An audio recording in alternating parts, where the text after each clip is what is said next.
धर्मदास जी बोले जी मेरा शरीर छुटवा दो, मैंने ले चलो यहाँ से, नर्क से निकाल दो, मैं कति गिर चुका हूं और मालिक आपने समय का समान दिया। परमात्मा ने वही खड्डा खुदवा के और उसको लटा दिया। ध्यान देना भाई और बहनों, बहुत सारे पॉइंट हैं। मैं आपको ये क्लिप जो 5 मिनट की है, मैं आपको केवल एक ही पॉइंट समझाने के लिए यूज कर रहा था, लेकिन भाई और बहनों ये विशेष संदेश हैं, इसमें हर एक शब्द में पॉइंट है। अब आगे गुरुदेव क्या कह रहे हैं कि वहीं धर्मदास जी को गड्ढा खोदकर परमात्मा ने लिटा दिया और कहा कि भैया जो मंत्र तेरे को दिया है उसका जाप करना शुरू कर दे, लो लगा ले। ऊपर से परमात्मा ने डाल के मिट्टी और धर्मदास जी को दबा दिया, जिंदा समाधि दे दी। अब ये जिंदा समाधि क्यों दी? गुरुदेव कहते हैं मन में बहुत सारी काल शंका पैदा करेगा कि ये तो परमात्मा ने हत्या कर दी, उसको परमात्मा ने जिंदा ही दबा दिया। ऐसा नहीं है भाई और बहनों, सुनते जाइए, इसका भी एक गहरा निष्कर्ष है। मैं बोला मन ने तो दाग दो कि टमाटी में पापी। अब यहां प्रश्न आता है, मालिक ने उसको बहुत सी शंकाएं काल पैदा करता है कि भगवान तो वैसे भी स्त्री छुड़वा सकते थे, भगवान तो वैसे भी कर सकते थे, ऐसा क्यों किया? ये तो एक उसको हत्या कर दी, इसके पीछे बहुत गजब राज होता है और भगत के तो मन में ऐसी बातें कभी नहीं आनी चाहिए। तो क्या कह रहे हैं गुरुदेव कि बच्चों इस घटना के पीछे बहुत गजब का राज होता है, बहुत गजब का राज। और भगत के मन में तो इस प्रकार की बातों को लेकर शंका उत्पन्न नहीं होनी चाहिए। एक बार थोड़ा ध्यान से सुनो भाई और बहनों, गुरुदेव कह रहे हैं इस प्रकार की घटनाओं के पीछे बहुत गजब का राज होता है। सुनो, ये ऐसा क्यों किया? ये तो एक उसको हत्या कर दी, इसके पीछे बहुत गजब राज होता है और भगत के तो मन में ऐसी बातें कभी नहीं आनी चाहिए। क्या कहा पूज्य गुरुदेव जी ने कि इस प्रकार की घटनाओं के पीछे बहुत गजब का राज होता है, बहुत गजब का राज। धर्मदास जी को जिंदा समाधि देना क्या गजब का राज है। भाई और बहनों, ये कलयुग की बिचली पीढ़ी है। स्वयं कबीर परमात्मा सतगुरु रामपाल जी के नाम से धरती पर प्रकट हैं और इस काल लोक के विधान के अनुसार, क्योंकि ये मृत्यु लोक है, यहां जो आता है वो जाता है। हालांकि परमात्मा यहां परमानेंट रह सकते हैं, लेकिन अपने विधान अनुसार परमात्मा को भी यहां से जाना पड़ता है। तो सतगुरु रामपाल जी परमेश्वर जी के इस गंदे लोक से शतलोक जाने के बाद उनका भक्ति मार्ग कैसे चलेगा? भाई विचार करो भाई और बहनों। सन 2014 में सतगुरु रामपाल जी हिसार जेल में गए। एक प्रकार से यह सोच लो कि सतगुरु रामपाल जी सतलोक चले गए। अगर बरवाला कांड जैसी घटना के माध्यम से सतगुरु रामपाल जी परमानेंट सतलोक चले जाते, तो विचार करो भाई और बहनों, क्या उनके द्वारा दिए गए ज्ञान आधार से उनका कलयुगी परिवार, ये सतलोक आश्रम कमेटी, सतगुरु रामपाल जी के बेटा बेटी भाई बंधु रिश्तेदार, ये कोऑर्डिनेटर, ये बड़े बड़े सेवादार, क्या सतगुरु रामपाल जी परमेश्वर जी के यथार्थ 13वें कबीर पंथ को उनके ज्ञान आधार से चला पाते? क्या ये मार्ग चल पाता? बिल्कुल भी नहीं चल पाता। एक छोटी सी रिहर्सल सतगुरु रामपाल जी ने करके देखी है कि बच्चों, यदि मैं 2014 बरवाला कांड के बाद डायरेक्ट सतलोक चला जाता तो ये मेरा मार्ग 1000 साल तो छोड़ो, इस मार्ग को तुम लोग 50 साल भी ढंग से नहीं चलने देते। और आपकी आंखों के सामने है भाई और बहनों, बरवाला कांड के बाद से सतगुरु रामपाल जी के परिवार ने, सतलोक आश्रम कमेटी ने सन 2014 से वर्तमान 2026 तक, यानी भाई और बहनों 10-12 वर्षों में सतगुरु रामपाल जी के मिशन की इन लोगों ने ऐसी की तैसी करके रख दी। धर्मदास जी ने तो केवल इस नाम को आगे बताने की सोचकर ही मर्यादा तोड़ी थी। इन सतलोक आश्रम वालों ने तो जगह जगह 1500 से भी ज्यादा सेवादार लगभग 500 नामदान केंद्रों पर बैठा दिए। ऐरा गैरा नत्थू बहरा जिसको लैट्रिन धोने की पता नहीं, वो 10-10 साल के बच्चे भी लोगों को शतनाम दिलवा रहे हैं डीवीडी से, सारनाम दिलवा रहे हैं, प्रथम नाम दिलवा रहे हैं। जिनको ढंग से उठना बैठना भी नहीं आता, उन सेवादारों के बच्चे लैपटॉप को ऑन करके लोगों के प्रथम नाम की परीक्षा ले रहे हैं, शतनाम की परीक्षा ले रहे हैं। 10 वर्षों के अंदर अंदर सतगुरु रामपाल जी के मिशन को उनके परिवार ने पाताल का रास्ता दिखा दिया। क्या है ऐसी कोई मर्यादा जो सतगुरु रामपाल जी के परिवार ने, सतलोक आश्रम कमेटी ने बरवाला कांड के बाद से भगत समाज से ना तोड़वाई हो? राजनीति इन्होंने करवा दी, राजनेताओं का सपोर्ट इन्होंने करवा दिया, राजनेताओं की रैलियों में धक्के संगत से इन्होंने खिलवा दिए। आन उपासना भगत समाज से परशुराम की जयंती में बैठाकर इन्होंने करवा दी। कबीर जयंती इन्होंने मनवा दी। आन उपासना को बढ़ावा देने के लिए अयोध्या में आन उपासकों के लिए 1 महीने का भंडारा इन्होंने लगवा दिया।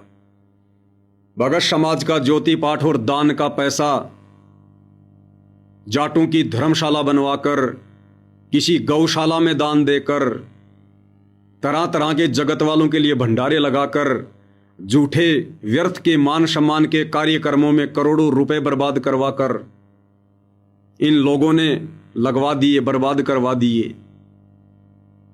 क्या है कोई ऐसी एक भी मर्यादा जो सतगुरु रामपाल जी के परिवार ने वर्तमान में भगत समाज से ना तोड़वाई हो? तो मात्र 10 साल के अंदर अंदर इन लोगों ने सतगुरु रामपाल जी के मिशन को पाताल का रास्ता दिखा दिया। तो सोचो भाई और बहनों, क्या ये मिशन सतगुरु रामपाल जी के सतलोक जाने के बाद अगर यही स्थिति रहे तो क्या ये मार्ग हजारों साल चल सकता है? लाखों साल ये भक्ति चल सकती है? कदापि नहीं चल सकती। तो ये रिहर्सल करके दिखाई है परमात्मा ने। वे तो अंतर्यामी हैं, जानी जान है, उनको तो पता है। लेकिन बरवाला कांड के बाद से परमेश्वर ने आप और हम यानी भगत समाज की आंखें खोलनी चाहिए कि भगत समाज ने मोक्ष के लिए भक्ति अपने गुरु के ज्ञान को आधार बनाकर करनी है या फिर गुरु के परिवार की देखम देखा भेड़ चाल में चलकर करनी है। तो भाई और बहनों, हजारों साल ये मार्ग कैसे चलेगा? अब जो भी गलतियां वर्तमान में संगत में हो रही हैं, काल प्रेरणा से गुरु का परिवार करवा चुका है। ये तमाम प्रकार की गलतियां एक बार सतगुरु रामपाल जी इसार जेल से आने के बाद ठीक करेंगे। भगत समाज की भी आंखें खुल जाएंगी। अभी नहीं खुल रही हैं, कोई बात नहीं है। काल प्रेरणा ऐसी ही होती है, बहुत देर में जाकर आंखें खुलती हैं। तो आने वाले समय में सतलोक आश्रमों से जुड़े भगत भाई बहनों की भी आंखें खुल जाएंगी। उनको भी इस बात को लेकर बड़ा पछतावा होगा, बड़ा दर्द होगा कि यदि हम लोग भी बरवाला कांड के बाद सात संगति से जुड़ जाते तो आज हमारे पास में भक्ति धन का ढेर लगा होता। लेकिन हमारा दुर्भाग्य कि हमें सतलोक आश्रम कमेटी की कुसंगति नसीब हुई, जिस कुसंगति के चलते हमने नया भक्ति धन जोड़ना तो दूर, जो भक्ति धन हमने गुरुदेव की शरण में रहकर मर्यादा में रहकर जोड़ा था वो भी इन लोगों ने काल प्रेरणा से बर्बाद करवा दिया। तो भगत समाज की भी आंखें खुल जाएंगी जब ये काल प्रेरणा वाला पर्दा इनकी आंखों से हटेगा और आने वाली जो आत्माएं हैं, आने वाला जो समाज है, वो वर्तमान समय की घटनाओं को देखकर वर्तमान सतलोक आश्रम कमेटी की गलतियों से शिक्षा लेकर गलतियां करने से बचेगा। तो गुरुदेव क्या कह रहे हैं कि इस प्रकार की जो घटनाएं घटित हो चुकी हैं, जैसे धर्मदास जी को जिंदा समाधि देना, इसके पीछे बहुत अजब गजब के राज हैं और भक्तों ने तो मन में दोष उत्पन्न नहीं करना चाहिए। अब भाई और बहनों, क्या अजब गजब के राज हैं? देखो, दास कोई भविष्यवक्ता नहीं है। दास की गुरुदेव भगवान ने ऐसी कोई दिव्य दृष्टि नहीं खोली है कि मैं आने वाले समय को देख रहा हूं। नहीं, मैं तो इतना बदनसीब हूं कि जिस प्रकार से पूज्य गुरुदेव भगवान आप जिस संगत में देखते हैं कि अनेक आत्माओं के सामने प्रकट होकर उनका मार्गदर्शन करते हैं, उनको हिम्मत देते हैं, उस तरह से भी पूज्य गुरुदेव भगवान मुझ दो कोड़ी के जीव के सामने प्रकट होकर या इस प्रकार से मुझे ऐसा कोई दृश्य नहीं दिखाते हैं। केवल उनका आशीर्वाद इतना है कि परमेश्वर मुझे सत प्रेरणा करते हैं।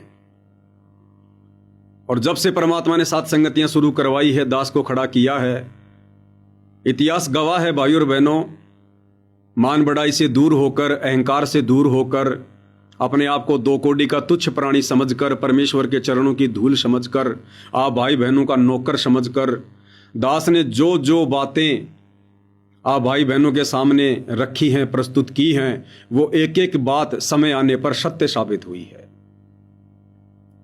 क्योंकि मैं अपनी मर्जी से नहीं बोलता, पूज्य गुरुदेव भगवान बुलवाते हैं।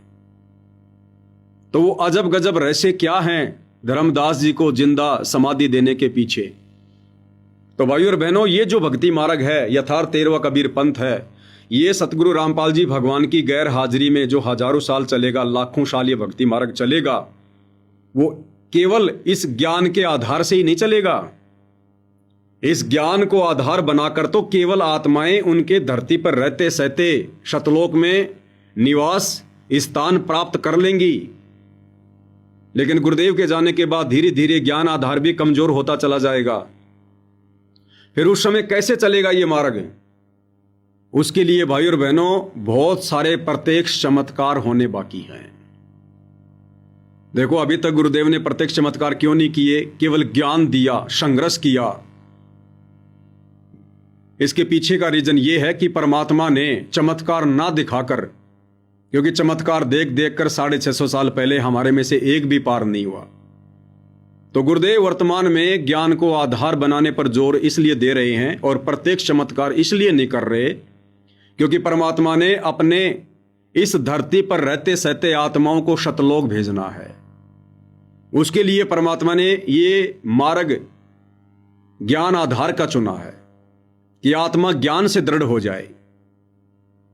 और जब वो आत्माएं तैयार हो जाएंगी, जिन आत्माओं को परमात्मा ने साथ संगति से जोड़ दिया है, और वो आत्माएं जब शतलोक के लिए तैयार हो जाएंगी, और शतलोक जाने के लिए क्या क्या टर्म्स एंड कंडीशन हैं, वो जब आप साथ संगति से जुड़ोगे तो आपको भली भांति पता चल जाएंगी। जब परमेश्वर का ये मिशन पूरा हो जाएगा, उन आत्माओं की छटनी हो जाएगी, परमात्मा ठप्पा लगा देंगे, गले में मेडल पहना देंगे कि इन आत्माओं का नंबर पक्का है। उसके बाद फिर परमेश्वर अपने मार्ग को इस कलयुग में हजारों वर्षों तक निर्बाध रूप से चलाने के लिए फिर प्रत्येक चमत्कार भी करेंगे। और उन चमत्कारों में से एक चमत्कार होगा भाइयों और बहनों, धर्मदास जी को उस समाधि से वापस उसी अवस्था में बाहर निकालना। जिस उम्र में धर्मदास जी को परमात्मा ने जिंदा समाधि दी थी, आज तक वो समाधि परमात्मा ने सुरक्षित रखवाई है। परमेश्वर धर्मदास जी को जिंदा बाहर निकालेंगे। आमनी देवी को, उसको भी परमात्मा ने जिंदा समाधि दे दी थी। परमेश्वर उन दोनों आत्माओं को बाहर निकालेंगे और धर्मदास जी इस बात की सीना ठोक कर गवाही देंगे कि तुम्हारे सामने जो ये महापुरुष खड़ा है, इसे गांव धनाने का रामपाल जाट समझकर गलती मत करना। कोई इसे अपना पति समझकर, अपना बाप समझकर, अपना ताऊ समझकर, अपना मामा समझकर या केवल अपना गुरु समझकर गलती मत करना। ये वही महापुरुष है जिसने मुझे 650 साल पहले मनुष्य जन्म देकर मेरे गुरु की भूमिका निभाई, जिसने मुझे शतलोक दिखाया। ये वही महापुरुष है। और ये चमत्कार देखकर भाइयों और बहनों, धर्मदास के वंशजों की भी आंखें खुलेंगी। ये साइंस धरी की धरी रह जाएगी। ये मिस्र के अंदर जो ये पिरामिड बना रखे हैं, जिनके अंदर वो बड़े बड़े लोगों की, राजा महाराजाओं की वो डेड बॉडी रखी हुई है, ये विज्ञान भी धरी की धरी रह जाएगी जब ये प्रत्येक चमत्कार देखेगी। तो परमेश्वर धर्मदास जी को जिंदा बाहर निकालेंगे। धर्मदास फिर इस बात की गवाही देगा, ये जो सामने महापुरुष खड़ा है ना, जिसे तुम परम संत सतगुरु रामपाल जी के नाम से जानते हो, ये साक्षात पूर्ण ब्रह्म कबीर देव है, कबीर देव। उसके बाद भाइयों और बहनों, आपने बाला और मर्दाना जी की उन कथाओं में जन्म साखी भाई बाले वाली, जिसमें आदरणीय नानक जी एक बार बाला और मर्दाना को भगत प्रहलाद के लोक में लेकर गए थे, और भगत प्रहलाद जी ने क्या कहा था कि मेरे लोक में केवल 3 ही महापुरुष आ सकते हैं। आज से पहले कबीर जी आए थे, उसके बाद ये नानक जी आए हैं, क्योंकि नानक जी के रूप में खुद कबीर जी ही थे। और बाला और मर्दाना के पूछने पर आगे प्रहलाद जी ने बताया कि एक महापुरुष और आएगा, एक महापुरुष और आएगा।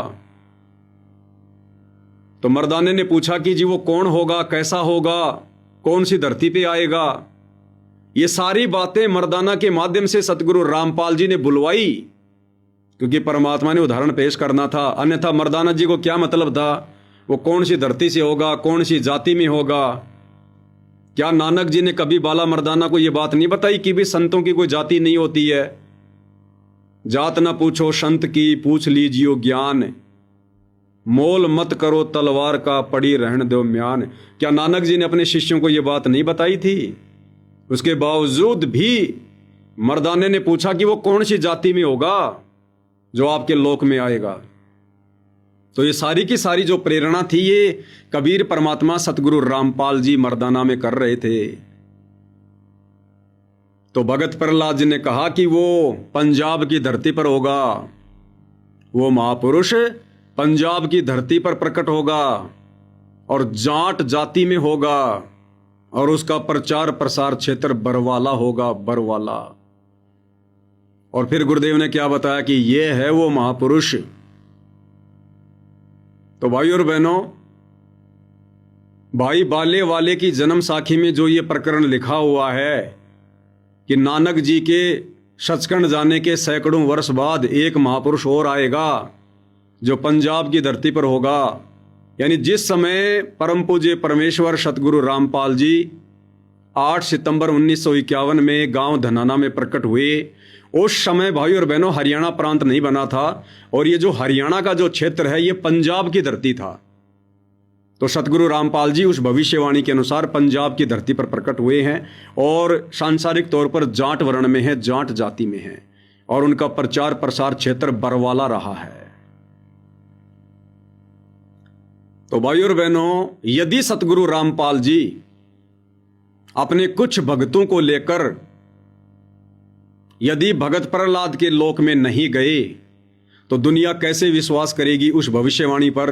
दुनिया कैसे विश्वास करेगी आने वाले समय में सतगुरु रामपाल जी पर कि भगत प्रहलाद ने इसी महापुरुष के विषय में कहा होगा? अगर सतगुरु रामपाल जी बाला मर्दाना और नानक जी की तरह गुप्त रूप में किसी को ना बताकर यदि भगत प्रहलाद के लोक में चले जाते हैं, तो भी ये दुनिया इन भविष्यवाणियों को झूठा मानेगी। तो भाइयों और बहनों, आने वाले समय में इस भक्ति मार्ग को हजारों वर्षों तक निर्बाध रूप से चलाने के लिए सतगुरु रामपाल जी ये भी प्रत्यक्ष चमत्कार करेंगे। जिस प्रकार 650 साल पहले मगर से सशरीर कबीर परमात्मा सतलोक को जाते दिखाई दिए थे, उसी प्रकार से वर्तमान में आने वाले कुछ ही वर्षों में सतगुरु रामपाल जी और जिन जिन भगत आत्माओं पर उनकी रजा होगी, वो भगत भाई बहन सतगुरु रामपाल जी के साथ आकाश मार्ग से जाते हुए, उड़ते हुए इस देश और दुनिया को भगत प्रहलाद के लोक में जाते हुए दिखाई देंगे। इन ऐसे ऐसे चमत्कारों को देखकर आने वाले समय में यह दुनिया इस मार्ग से जुड़ी रहेगी। कबीर सागर में लिखा हुआ है कि एक समय कबीर परमात्मा जी ने अपने आशीर्वाद से एक लकड़ी की डंडी से और 13 बैलगाड़ियां जो खाली कागजों से भरी हुई थी, परमात्मा जी ने डंडी लगाते ही उनके अंदर कबीर वाणियां, कबीर चौपाइयां, दोहे, श्लोक सब भर दिए। और फिर ये लिखा हुआ है कबीर सागर में कि जो 13वां वंश होगा, 13वां वंश यानी 13वें यथार्थ कबीर पंथ को चलाने वाला जो 13वां वंश होगा, वो उन 13 गाड़ियों को जो कागजों से भरी हुई है, जो उस समय सैकड़ों वर्ष पहले जमीन में दफना दी गई थी दिल्ली क्षेत्र में, क्योंकि परमात्मा ने जो चमत्कार किया था उस समय एक दिल्ली के मुगल बादशाह के सामने, तो कुछ समय बाद में उस मुगल बादशाह ने उन 13 गाड़ी कागजों को जमीन में दबवा दिया था। तो कागज भाई और बहनों जमीन में दबाने के बाद में कितना जीवित रहता है? वो तो महीने 2 महीने में समाप्त हो जाता है। लेकिन कबीर सागर में लिखा हुआ कि जो 13वां वंश होगा वो जमीन में खुदाई करवाकर उन 13 कागज गाड़ियों को बाहर निकलवाएगा। तो ये चमत्कार भी सतगुरु रामपाल जी परमेश्वर करेंगे, क्योंकि यही वो 13वां वंश है जो आज आप और हमारे सामने प्रकट है, प्रत्यक्ष है। तो ये भी प्रत्यक्ष चमत्कार होगा। आपकी विज्ञान धरी की धरी रह जाएगी और दुनिया इस चमत्कार को देखकर उनको सलाम करेगी। इस प्रकार से हजारों वर्षों तक परमेश्वर जी का ये मार्ग चलेगा। इसके बाद परमात्मा जिक्र करते हैं कि जिस समय पांडवों का यज्ञ सफल नहीं हो रहा था और भीम की ड्यूटी लगाई थी काशी की तरफ साधु महात्माओं को संदेशा देने की, न्योता देने की, तो जब भीम गया था सुदर्शन सुपच की तरफ, तो रास्ते में एक तालाब था और भीम की जो हाइट थी भाई और बहनों कम से कम 40 से 50 फुट बताई परमात्मा ने द्वापर युग में।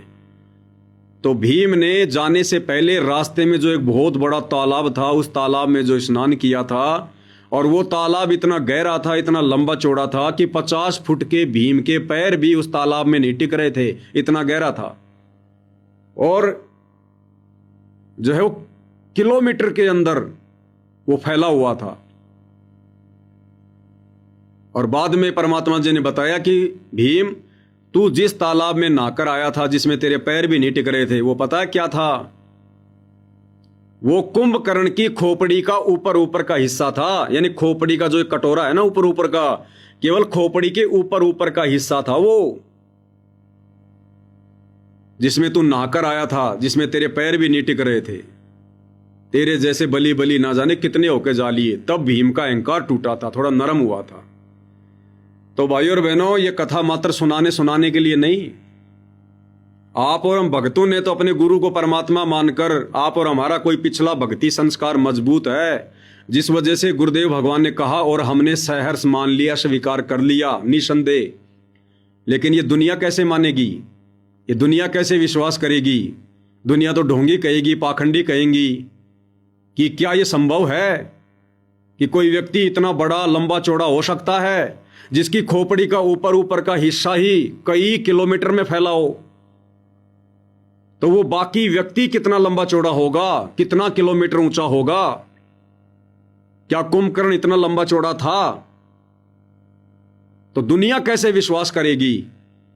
तो भाई और बहनों, आने वाले समय में परमात्मा जी की प्रेरणा से उस तालाब की खुदवाई भी करवाई जाएगी और ये वैज्ञानिक ये अपने उपकरण ले लेके और उस पर अनुसंधान करेंगे। वो कटोरा जो कई किलोमीटर में फैला हुआ है, वो ऐसे के ऐसे वो जमीन से निकाला जाएगा, खुदाई की जाएगी। और ये वैज्ञानिक ये खुद ही देश और दुनिया के सामने हाथ जोड़ के कहेंगे कि भैया ये तो इंसान की हड्डी है, ये तो खोपड़ी है, खोपड़ी पूरी की पूरी। ये भी प्रत्यक्ष चमत्कार होंगे। अन्यथा भाइयों और बहनों, विचार करो, विचार करो, राम रावण युद्ध कहां हुआ? श्रीलंका में। कुंभकर्ण कहां मरा? श्रीलंका में। हिंदुस्तान से श्रीलंका कितनी दूर है? कुंभकर्ण का सिर काटा गया श्रीलंका में, भारत देश से कई हजार किलोमीटर दूर। और कुंभकर्ण की खोपड़ी आकर गिरी दिल्ली के पास में, काशी के नजदीक, जहां पर वो तालाब के रूप में परिवर्तित हो गई।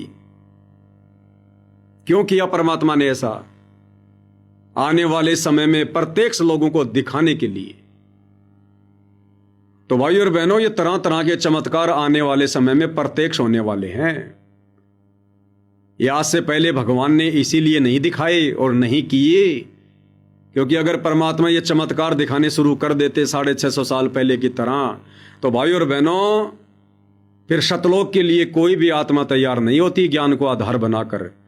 तो परमात्मा ने पहले इंतजार किया कि मैं अपनी उन चुनिंदा आत्माओं को ज्ञान दे देकर सत्संग सुनाकर सात संगतियों के माध्यम से फिर उनको दृढ़ कर करके मैं उनको तैयार कर लूं, ज्ञान आधार से उनके अंदर ये प्रबल प्रेरणा कर दूं कि हमारे गुरु के अलावा दूसरा कोई कबीर नहीं, कोई भगवान नहीं, और सचखंड सतलोक के अलावा दूसरा कोई परम धाम नहीं, कोई सत धाम नहीं, और हमने केवल सतलोक ही जाना है।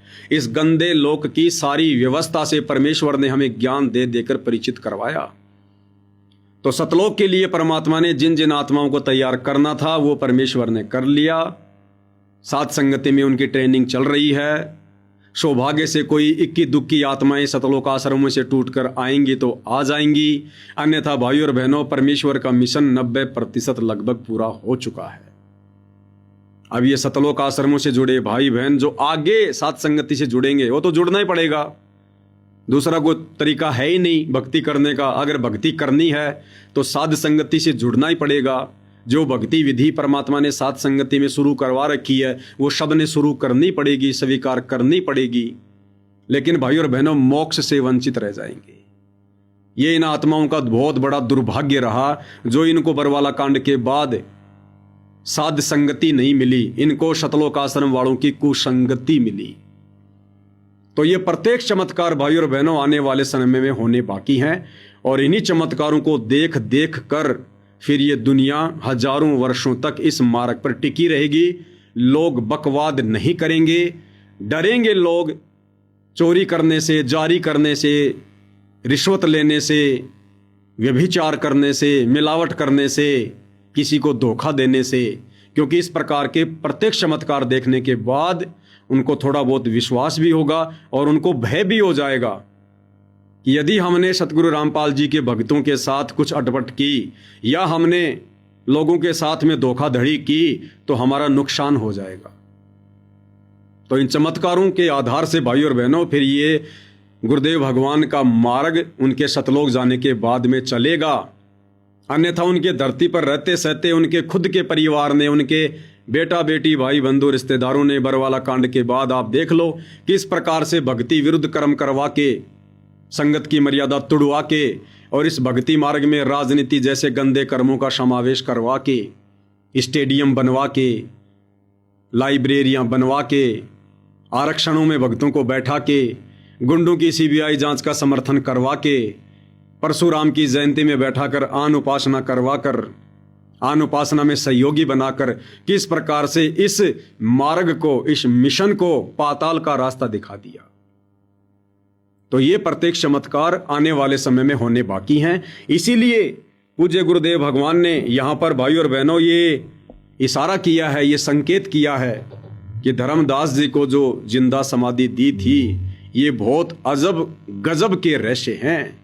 तो दास तो गुरुदेव की प्रेरणा से और इस ज्ञान आधार से आप भाई बहनों के सामने ये बातें रख रहा है कि आने वाले समय में इस प्रकार के चमत्कार इस भक्ति मार्ग पर होंगे।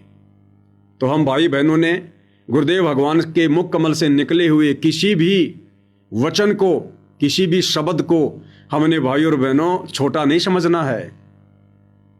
आप और हमारी बुद्धि में कोई बात नहीं आती है वो अलग चीज है, बाकी गुरुदेव भगवान के मुख कमल से बोला गया कोई भी शब्द अनायास नहीं होता है, फालतू का नहीं होता है। समय आने पर वो बातें हमारी समझ में आती हैं।